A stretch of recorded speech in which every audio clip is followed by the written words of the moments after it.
সারা দেশে আমাদের গতকালকের কর্মসূচি বাংলা ব্লকের, সেখানের হামলার প্রতিবাদ এবং নিন্দা জানিয়ে আমি আমার আজকের বক্তব্য শুরু করছি। আমি জানিয়ে দিতে চাই, বাধা দিলে বাঁধবে লড়াই, সেই লড়াইয়ে জিততে হবে। বন্ধুগণ, আমরা দেখেছি গতকাল আমাদের শান্তিপূর্ণ আন্দোলনে বাংলা ব্লকেডে সারা দেশের বিভিন্ন জায়গায় পুলিশ শিক্ষার্থীদের উপর হামলা করেছে। আমরা দেখি কুমিল্লায় আমার ভাইয়ের রক্তাক্ত হয়েছে, চট্টগ্রামে আমার ভাইদেরকে লাঠি পেটা করা হয়, পেরোবিতে ক্ষমতাসীন ছাত্র সংগঠনের সভাপতি আমাদের বৈষম্য বিরোধী ছাত্র এক সংগঠনকে চট্টপ্পা মারে, তার তীব্র নিন্দা এবং প্রতিবাদ চালাচ্ছি। আমি বৈষম্য বিরোধী ছাত্র একজন সমন্বয়ক হিসেবে সারা দেশের সকল সংগঠক, সকল প্রতিনিধিদেরকে অভয় দিতে চাই, কোথাও যদি কেউ আমাদের উপর হামলা করে, হুমকি ধমকি দেয়, আমরা সকলে একসাথে তাদের বিরুদ্ধে সর্বাত্মক প্রতিরোধ করে তুলব।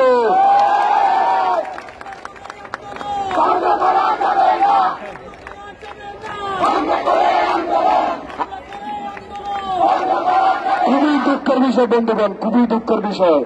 কালকে কুমিল্লা বিশ্ববিদ্যালয়ে এক সাংবাদিককে পুলিশ লাঠিচার্জ করে মাথা ফাটিয়ে দিয়েছে। আমরা দেখেছি শাহবাগে এক আমাদের সাংবাদিক বন্ধুর উপর এক আততর্ক আক্রমণ করেছে। আমরা তার জন্য নিন্দা জানাই।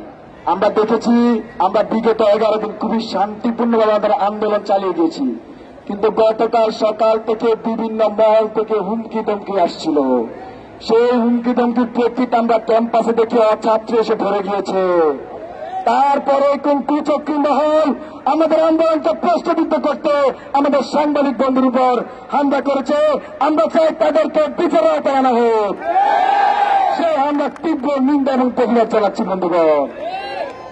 তারই সাথে আমি সরকারকে আহ্বান করছি, আমাদের যে সহজ সরল এক দাবি বৈষম্য নিরসনে, সকল গ্রেডে বৈষম্য নিরসনে সংসদ আইন পাশ করার মাধ্যমে কোটাকে ন্যূনতম পর্যায়ে নিয়ে আসার সেই আহ্বান যেন সরকার আমলে নেয়।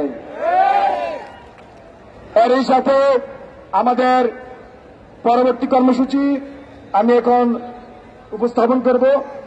আগামীকাল আমাদের সকল বিশ্ববিদ্যালয় ও জেলায় জেলায় অনলাইন অফলাইন প্রতিনিধি বৈঠক হবে এবং বিকাল 6টায় আমরা আমাদের পরবর্তী কঠোর কর্মসূচি নিয়ে একটি প্রেস ব্রিফিং করব।